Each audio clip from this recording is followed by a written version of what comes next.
chorus we've enjoyed singing, people need the Lord. And that's what relocation is all about. We'd like to see ourselves up here permanently one day because there's lots of room to put lots of people. And we'd like to replace these lemon groves with just walls around which we can put thousands of people in the future. But before we go there, we got to look back.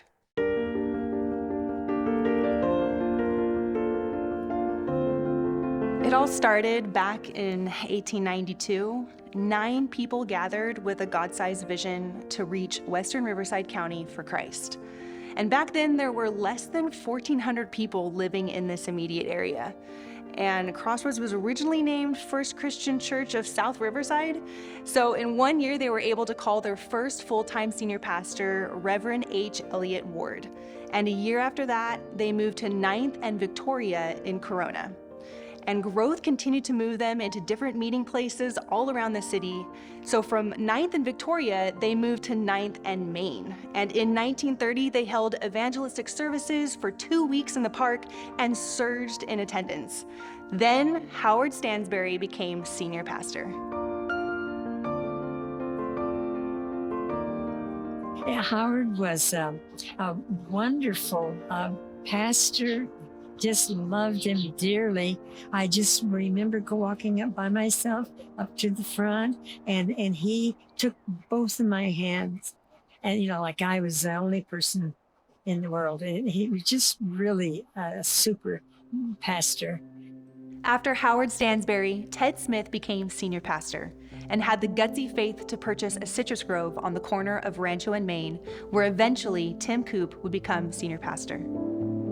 Tim and I were ministering as youth pastors in Anaheim, California, and we accepted the call and we moved to Corona. Tim had a vision that was like none other. He felt that God could really grow this church into a church that was nothing like it had ever been before. Crossroads at the time was about 350.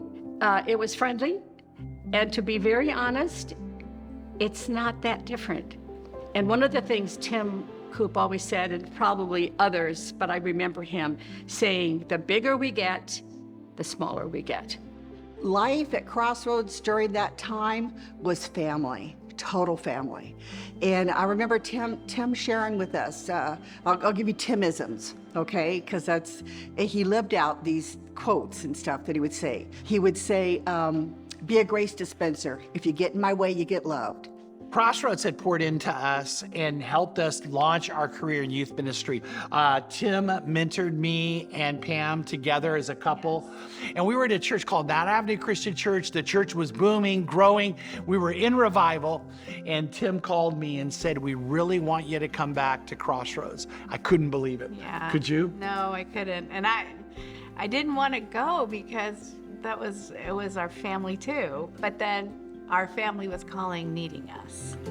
Tim's vision included more than just the church. In 1979, they began preparation for opening a school.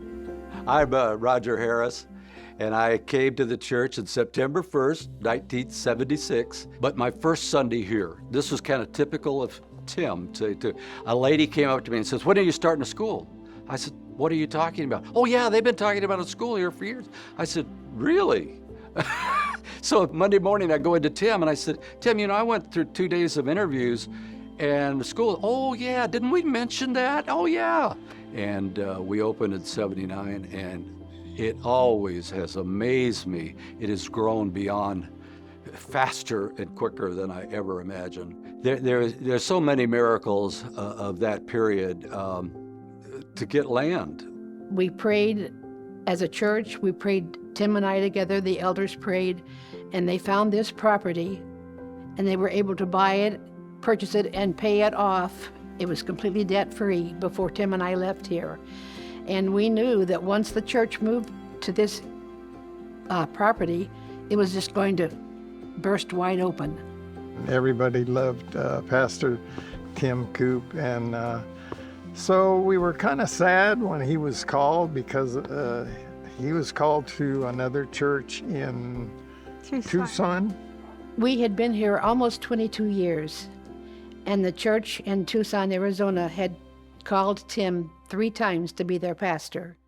And we prayed about this and made the decision that it was time for us to leave. It was the hardest decision Tim ever made in his life. We had made up our mind, with God's help, to leave here and go to Tucson, Arizona. After Tim Coop's faithful service of 22 years, Crossroads called Barry McMurtry to become their next senior pastor. I was elected to the elder board in 1994. My first question was, why did we hire an Australian pastor with an accent that we can't hardly understand? First of all, it took about 3 months to understand his accent. We were very happy when we got to meet Pastor Barry, and he was a wonderful pastor, and he had a lot of different sayings that he would use. And come just as you are. Yes. That was one of the things that he always stated. And this is a church anyone can come to. Anyone can come to. This is a church that anyone can come to. Crossroads was very exciting when they invited me to come over and have a look at it. As a church, I was confounded by the fact that you had that beautiful property. There's no sign up anywhere that you own the property. So when you invited me, I said to the congregation, don't vote for me unless you intend to be somewhere else, because we're going to leave here. We've got to burn our bridges. We were meeting in that beautiful A-frame building that you can still drive by and see, but we were bursting at the seams. We've got to move up there to that land that the faithful people in 1980 purchased for $1 million and sold the property out from underneath, and we moved up into a tent. We grew from about 900 to about 2,100 in the next 18 months, didn't we, in a tent? And they were fun days. When we were developing the property, I didn't want to build a church. I wanted to create a place where when people came onto that 38 acres, they felt renewed. When Pastor Barry was vision casting the move to our current worship center, many wondered how we would ever reach that many people in a service. Then, Chuck Boer came to Crossroads. Well, today I'm sitting here with the new pastor of Crossroads Christian Church. Chuck, it's so good to be here with you. Well, it is really, really exciting, not only for me, but for Pam and I. And to be a part of continuing your legacy is even more exciting.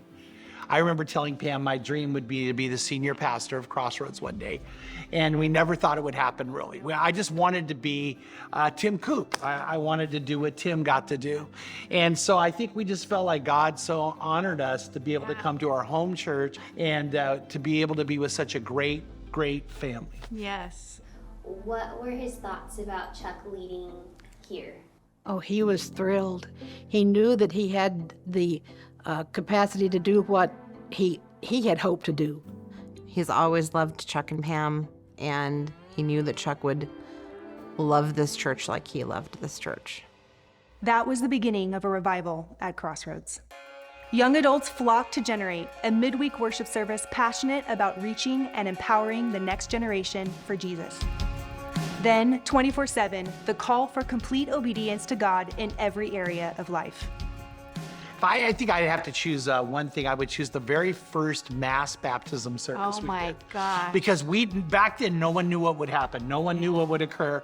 And so he told us, so I want to set up pools in the room and I want to cover it with black plastic. And at the end, I'm going to make a call and I'm going to invite people to come forward. What prevents you from being baptized? If you want to be baptized into Christ, I'm just going to say this right now, come. I really think we're going to be embarrassed. I think Chuck's going to say, come one, come all, come get baptized. And I'm just going to be sitting there. And over 700 people came forward to be baptized in their clothes. And back then we're like, no one will do that. Genuinely one of my favorite days that I've ever had in ministry. And more recently, the vision to boldly go, to reach and keep 13,500 young people within a 20-mile radius, where we built facilities for babies through 2 years old and a dedicated space for our junior high ministry to meet throughout the week. It's clear God has had a plan over 130 years to use Crossroads to reach people for Him. To realize that a church has had an impact on a community is actually older than the city itself.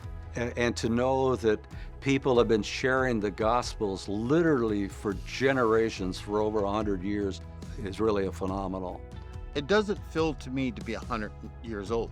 It feels fresh and new.